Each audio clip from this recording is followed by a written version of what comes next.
Chegou a hora de saber as novidades dos bastidores da política com Arimatea Souza. Boa noite, Ari. Olá, muito boa noite, Anchieta. Uma boa noite especial para você, sintonizado no Itararé Notícias. A juíza Micheline de Oliveira Jatobá, da comarca de João Pessoa, acolheu mais uma ação protocolada pelo Ministério Público da Paraíba e direcionada ao ex-governador Ricardo Coutinho, entre outros ex-assessores dele.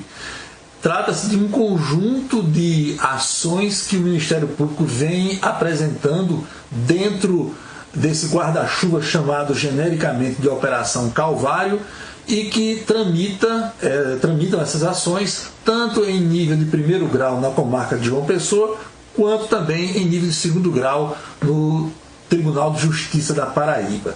Essa ação, que teve a acolhida por parte do judiciário dessa vez, ficou muito famosa nacionalmente.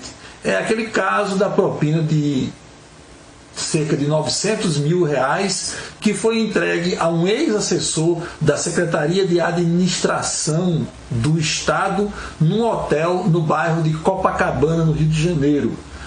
A famosa propina entregue numa caixa de vinho.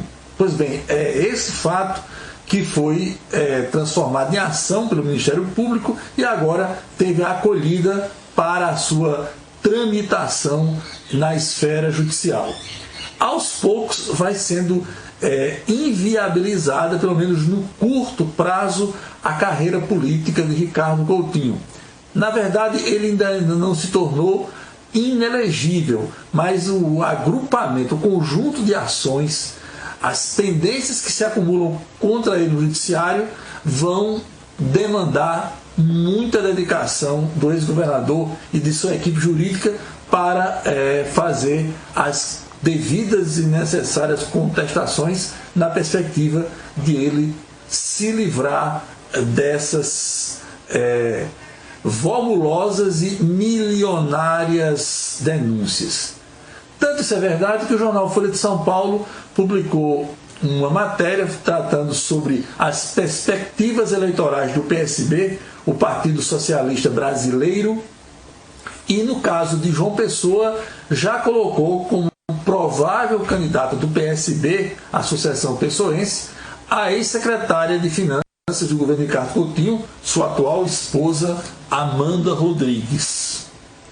Falar em eleições, há poucos dias o presidente do Tribunal Superior Eleitoral, ministro Luiz Roberto Barroso, anunciou que excepcionalmente neste ano não será cobrada dos eleitores a biometria, ou seja, aquela identificação digital para ter acesso ao voto.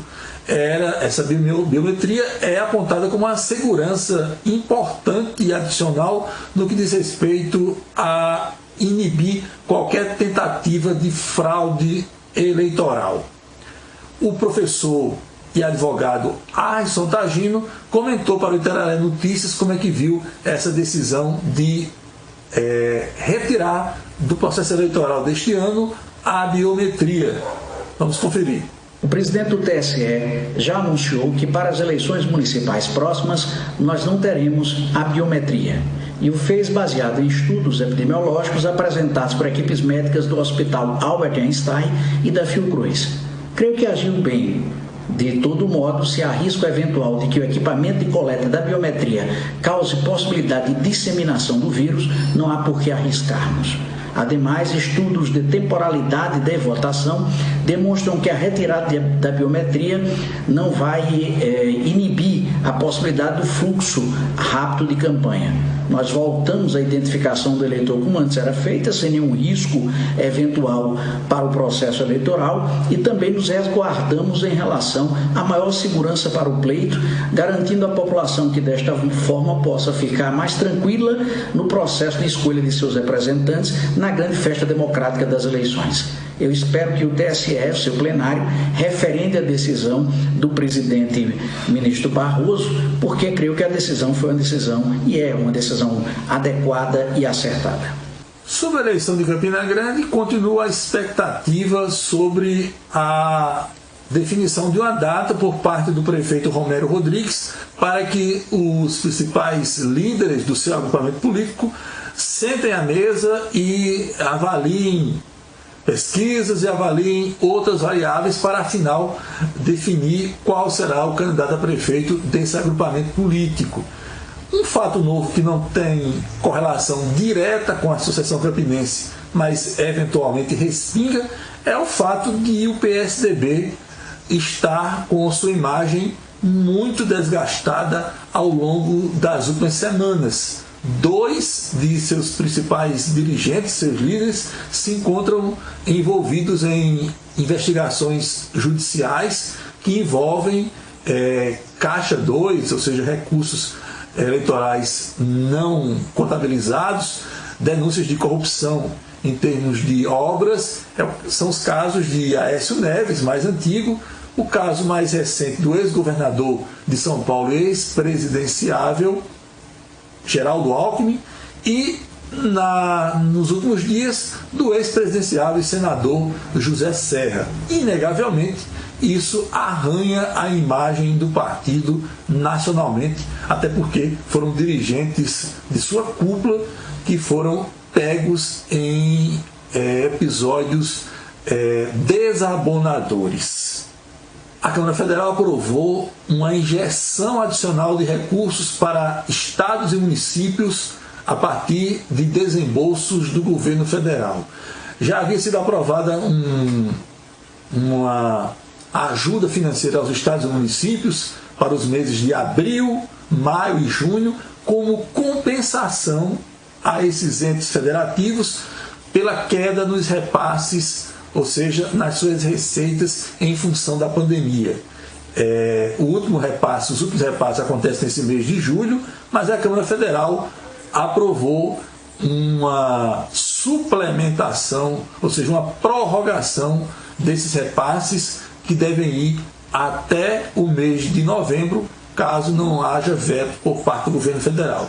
Espera-se aí um desembolso da ordem de 2 bilhões de reais para cada unidade da federação, considerando estados e municípios. Mas é matéria que deve ser ainda objeto de contestação do governo federal. Na madrugada de hoje nós tivemos um levante no astral da cidadania. Tivemos uma importantíssima votação. O mérito em si já foi muito relevante, que é a transformação do Fundeb, esse fundo público que custeia o ensino da pré-escola até o ensino médio, tornando um fundo permanente para custear a educação pública. O governo tentou até mesmo adiar esse início para 2022, mas o fato é que o Fundeb foi transformado numa política permanente de educação, independente do governo de plantão. E isso é muito importante, como eu disse, por 2 perspectivas. Primeira delas, a votação. Foram 492 votos a 6. Ou seja, quase a totalidade da Câmara Federal, independentemente de grupos políticos, de opções de natureza ideológica, quase a totalidade da Câmara Federal, repito, compreendeu a importância, a relevância da educação para que nós possamos, afinal, dar esse passo de um país permanentemente em desenvolvimento, em alguns momentos em retrocesso, para uma nação de ponta, uma nação que tenha no seu capital humano o seu maior patrimônio. E com essa nova fase, digamos assim, do Fundeb, 2.742 municípios terão recursos adicionais em relação ao que já obtém na modalidade atual, na formatação atual do Fundeb. Há a perspectiva de ingresso de mais 17 milhões de alunos sob esse amparo, sob esse guarda-chuva governamental de estímulo ao ensino público, e há, o que é mais importante, o maior envolvimento financeiro do governo federal, que deverá praticamente mais do que duplicar a sua participação financeira, orçamentária, no custeio do Fundeb ao longo dos próximos 6 anos. Uma vitória da cidadania, um dia para ser festejado em meio a essa pandemia que nos martiriza desde março último. Para você, muito boa noite e até amanhã.